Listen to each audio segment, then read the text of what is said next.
اعوذ باللہ من الشیطان الرجیم۔ پناہ مانگتا ہوں میں اللہ کی شیطان مردود سے۔ اسی طرح رسول اللہ صلی اللہ علیہ وسلم نے اسلامی اخوت کا یہ بھی تقاضا بیان کیا ہے کہ اخوت کو بڑھانے کے لیے ہدیہ اور تحفہ دیا کرو، تہادو تحابو۔ اور رسول اللہ صلی اللہ علیہ وسلم کا معمول مبارک تھا کان یقبل الہدیہ ویصیب علیہا، آپ ہدیہ قبول بھی کرتے اور دیا بھی کرتے تھے۔ سبحان اللہ۔ اور میں بھی چاہتا ہوں کہ ہم بھی اپنے مسلمان بھائیوں کے لیے دعا بطور تحفہ پیش کریں۔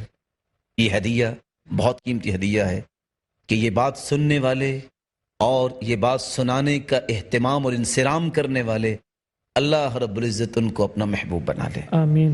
اور اللہ رب العزت ان میں سے کوئی روحانی یا جسمانی بیمار ہیں تو ان کی بیماریوں کو شفاؤں میں بدل دے، آمین۔ جو کسی مصیبت میں ہے تو اللہ رب العزت ان کی مصیبت کو خوشیاں بنا دے، آمین۔ جو کسی تنگی میں ہے تو اللہ رب العزت ان کی تنگی کو آسانیاں بنا دے، اللہ رب العزت ان میں کوئی صاحب اولاد ہیں تو ان کی اولادوں کو نیک بنا دے، آمین۔ دست و بازو بنائے، آمین۔ آنکھوں کی ٹھنڈک بنائے اور صدقہ جاریہ بنائے، اور اللہ رب العزت جو بے اولاد ہیں ان کی جھولیوں کو بھی بارونق بنا دے، آمین۔ اور جو صاحب مال ہیں اللہ رب العزت ان کے مال و دولت میں برکت فرمائے، آمین۔ ان کو فتنوں اور آزمائشوں سے بچائے، آمین۔ اور ان کو تقوی نصیب فرمائے، اور جو مقروض ہے اللہ ان کی غیبی خزانوں سے مدد فرمائے، آمین۔ اور جو بے روزگار ہے اللہ رب العزت ان کو بھی تونگر بنائے، آمین۔ اور اللہ رب العزت ہمیں جب تک رکھے ایمان سے رکھے، اور جب بلائے تو ایمان کی خوبصورت کیفیت میں بلائے، آمین۔ جس طرح آج ہم اللہ کے دین کے لیے جمع ہیں، اللہ رب العزت ہمیں جنت الفردوس میں جمع فرمائے۔ آمین۔ میں نے یہ دعا کرنا کیوں پسند کی؟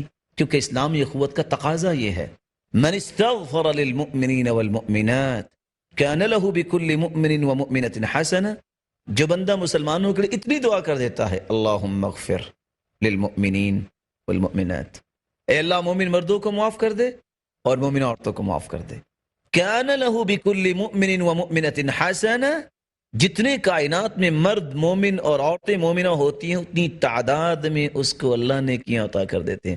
آج ایک محتاط اندازے کے مطابق 1.5 ارب مسلمان ہیں، تو اللہم اغفر للمؤمنین والمؤمنات کہنے سے اگر کسی کو 1.5 ارب نیکیاں مل جائیں تو اور کیا چاہیے۔